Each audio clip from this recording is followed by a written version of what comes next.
I'm going to explain how to graph sinusoidal trigonometric functions that have the same repeating amplitude, thereby having every crest at one high point and every trough at one low point. These functions will be of this form. Notice that the highest value is 1 and the lowest value is -1. We should expect such values because the sine function alone is just the ratios formed by the legs of the right triangles at every particular angle, which is the only thing defined by x. Now we are going to look at trigonometric functions of this form, which is the same as this ordinary trigonometric function, but with modifications to it.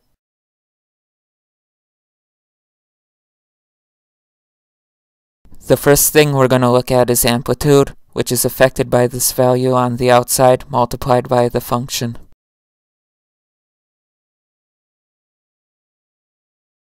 Now the amplitude, which affects the vertical stretch of the graph, is defined by the absolute value of a. Let's start by looking at this function. Now, this is the ordinary sine function, and this is the function y equals 4 times the sine of x, where the amplitude is 4, which has been calculated from the absolute value of a, which equaled 4, ergo the amplitude is 4. Now let's look at this function, y equals -4 times the sine of x. First we'll look at this function, the one we just looked at, y equals 4 times the sine of x. Now here is y equals -4 times the sine of x. Now both functions have the same amplitude, which is the absolute value of the amount multiplied by the trigonometric function, -4, which equals 4. Meaning same for both.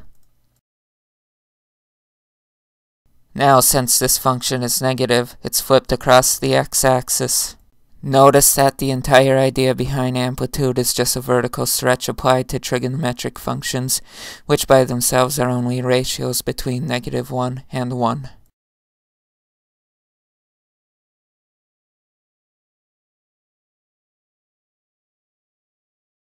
Now we will look at functions of this form, where there is a horizontal stretch or compression, depending on the value of b, which affects the period of the function. Let us understand what a period is. A period is an area of the graph where the function goes through a complete cycle before starting over. Like here and here. Look, as you can see here, the function is complete, and then it goes on, and so on. Here, the period of this function is 2 pi, because a circle has 2 pi radians of unique angles with different ratios for their trigonometric functions before starting over with the rest of the angles, which are coterminal, thereby having repeated values. Essentially, trigonometric functions are curves that keep repeating after each period.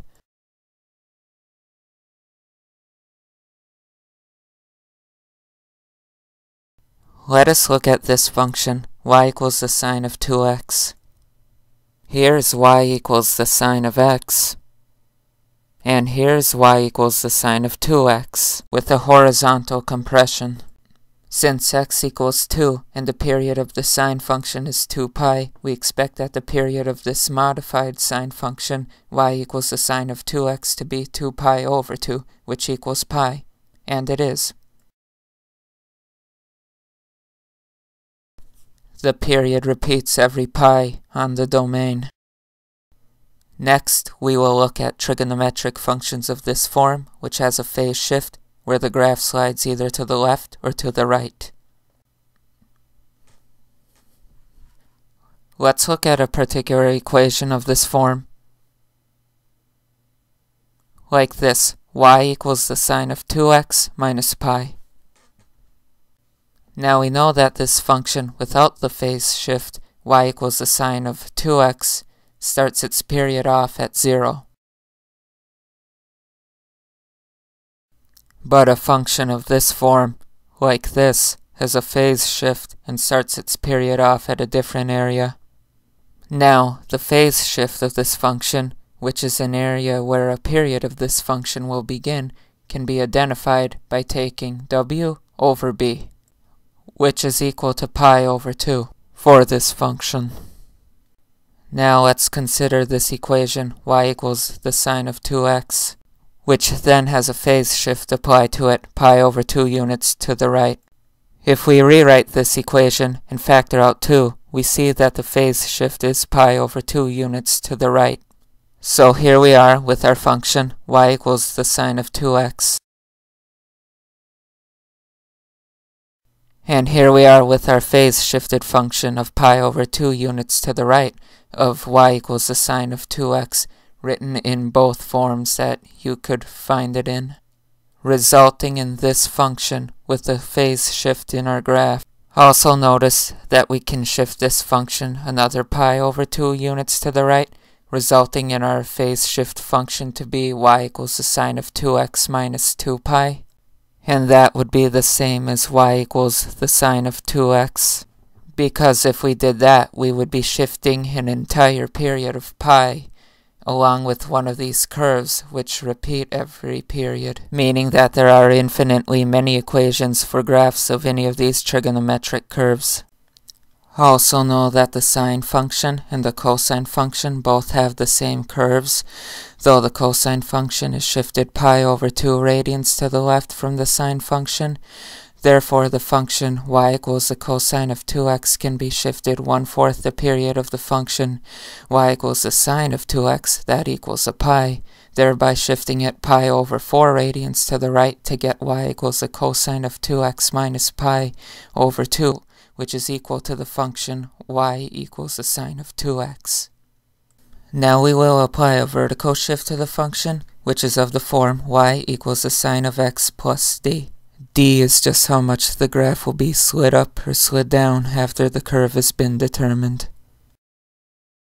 So if we have the function y equals the sine of x, we can add the vertical shift of the function y equals the sine of x plus 4 by moving the graph of y equals the sine of x up 4 units, thereby resulting in this graph. Now let's take everything here and graph a sinusoidal function like this one. Y equals 4 times the sine of 2x minus pi plus 4. We'll start by graphing the trigonometric function y equals the sine of x, while keeping in mind the function that we're trying to reach. Now we will apply our vertical stretch by putting our amplitude in front of the function like this. Y equals 4 times the sine of x. And see how the maximum went from 1 to 4 and how the minimum went from -1 to -4. Now our period will be changed from 2 pi to 2 pi over 2, which equals pi, and our horizontal compression will be applied. Now we apply our phase shift of pi over 2 units to the right to the equation, which can be written in its 2 different forms.